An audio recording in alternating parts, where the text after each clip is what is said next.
শ্রীরামকৃষ্ণ ভক্তমালিকা দেবেন্দ্রনাথ মজুমদার পর্ব 1। ধ্যানলব্ধ সত্যকে গার্হস্থ জীবনে রূপ প্রদান করা এক বিষম সমস্যা, অথচ উহা না করিতে পারিলে সাধারণ মানব তাদৃশ সত্যের মর্ম উপলব্ধি করিতে সমর্থ হয় না। অতএব শ্রীরামকৃষ্ণের প্রয়োজন ছিল জনকয়েক ভক্তের মধ্যে ওই সহজবোধ্য আদর্শ স্থাপন করা। তাই দেবেন্দ্রনাথ একদিন ঠাকুরের পদতলে পড়িয়া সন্ন্যাস গ্রহণের আকুতি জানাইলে ঠাকুর তাহাকে সযত্নে ভূমি হইতে তুলিয়া সচিমাতার ভাবে গান ধরিলেন। কেন নদে ছেড়ে ছেড়ে সোনার গৌর দণ্ডধারী হবি, ও তোর ঘরে বধূ বিষ্ণুপ্রিয়া, তার দশা কি করিবি? একে বিশ্বরূপের শোকে শক্তিশীল রয়েছে বুকে, তুই কি অভাগী মাকে অকুলে ডুবাবি? বলা আবশ্যক যে দরিদ্র দেবেন্দ্রর বৃদ্ধা মাতা তখনও জ্যেষ্ঠ পুত্র সুরেন্দ্রর শোক ভোলেন নাই, আর তাহার ঘরে আছেন সাধ্বী স্ত্রী। যশোর জেলার অন্তঃপাতি নড়াইল মহকুমার অধীন জগন্নাথপুর গ্রামে 1250 বঙ্গাব্দের 24শে পৌষ 1844 খ্রিস্টাব্দের জানুয়ারি মজুমদার উপাধিধারী বন্দ্যোপাধ্যায় বংশে দেবেন্দ্রনাথের জন্ম হয়। তাহার পিতা প্রসন্ননাথ দেবেন্দ্রের জন্মের 2 মাস পরে দেহত্যাগ করেন। মাতা বামাসুন্দরী দীর্ঘকাল বাঁচিয়াছিলেন। ব্রাহ্মণকুলের সাত্ত্বিক পরিবেশের মধ্যেই দেবেন্দ্রের বাল্যকাল অতীত হইয়াছিল। পিতার মৃত্যুর পর জ্যেষ্ঠ তাতো তাহার অভিভাবক হন। তখন জ্যেষ্ঠ ভ্রাতা সুরেন্দ্র কলিকাতায় অধ্যয়ন করিতেন, কিন্তু জ্যেষ্ঠ তাতো গতাসু হইলে 21 বৎসর বয়সে সুরেন্দ্রই সংসার ভার গ্রহণ করিলেন। তিনি দেবেন্দ্র অপেক্ষা 5 বৎসরের বড় ছিলেন। পিতৃহীন গৌরবর্ণ সুদর্শন দেবেন্দ্র শৈশবে সকলের আদরে একটু দুর্দান্ত হইয়া উঠিয়াছিল। একদিন মাতা তাহাকে দৌরাত্ম্যের জন্য শাস্তি দিতে অগ্রসর হইলে তিনি লম্ফ প্রদানপূর্বক পলায়ন করিলেন, কিন্তু বাম হস্তখানি ভাঙিয়া ফেলিলেন। উহা জোড়া লাগিলেও চিরজীবন একটু বাঁকাইয়া রহিল। পাঠা দিতে তাহার মন ছিল না, তবে হস্তাক্ষর অতি সুন্দর ছিল এবং হিসাব ও দলিলপত্র লেখায় খুব পটুতা জন্মিয়াছিল। সরল দুরন্ত বালক একবার এক গোপবালকের প্ররোচনায় আকাশ ধরিতে ইতস্তত ছুটিয়া ছুটিয়া ক্লান্ত হইয়া পড়িল। সে অভিজ্ঞতা চিত্তপটে মুদ্রিত থাকিয়া পরে সঙ্গীতাকারে নির্গত হইয়াছিল।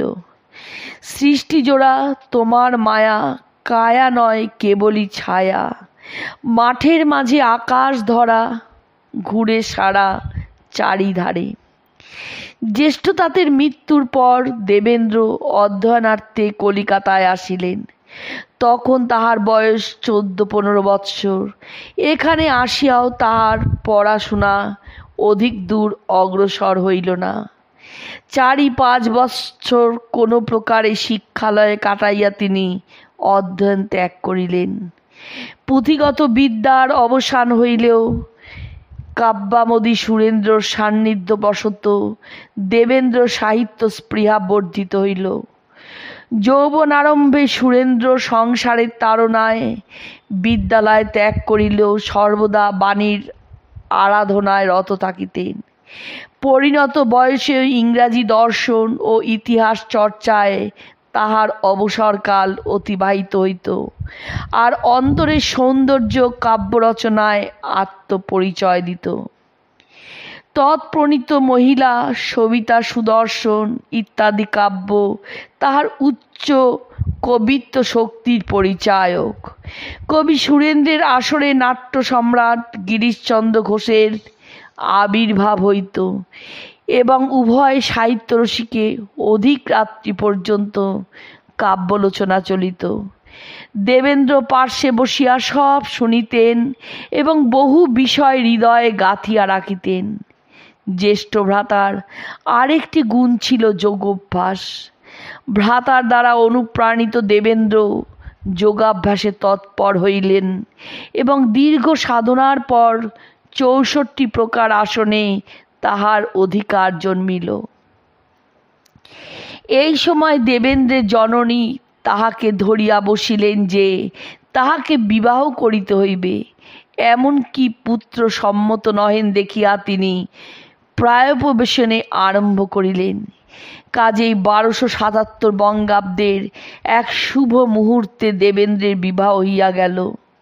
ইহারই 8 বৎসর পরে 1285 সালের 3রা বৈশাখ সুরেন্দ্রনাথ আত্মীয় স্বজনকে শোক সাগরে ভাসাইয়া 41 বৎসর বয়সে পৃথিবী হইতে চিরবিদায় লইলেন। দেবেন্দ্রের জীবন তখন সমস্যাময়। অবর্ণনীয় দারিদ্র্যের মধ্যে পরিবারের দায়িত্ব তাহাকে স্কন্ধে তুলিয়া লইতে হইল।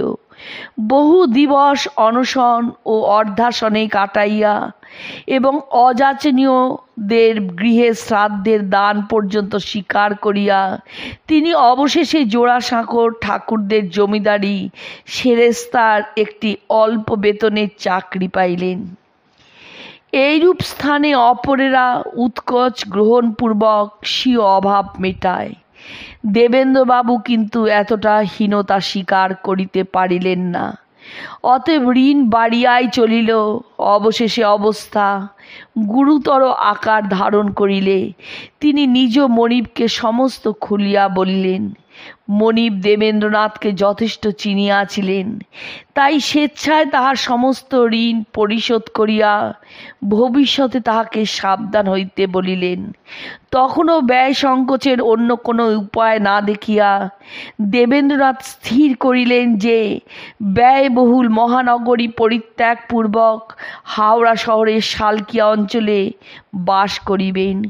ওই স্থান তখন ম্যালেরিয়া সংকুল ছিল, ফলে তিনি অচিরেই রোগগ্রস্ত হইলেন এবং চিকিৎসকের পরামর্শে পুনর্বার কলিকাতায় ফিরিয়া আসিয়া আহিরিটোলায় নিমু গোস্বামী লেনে বাড়ি ভাড়া লইলেন।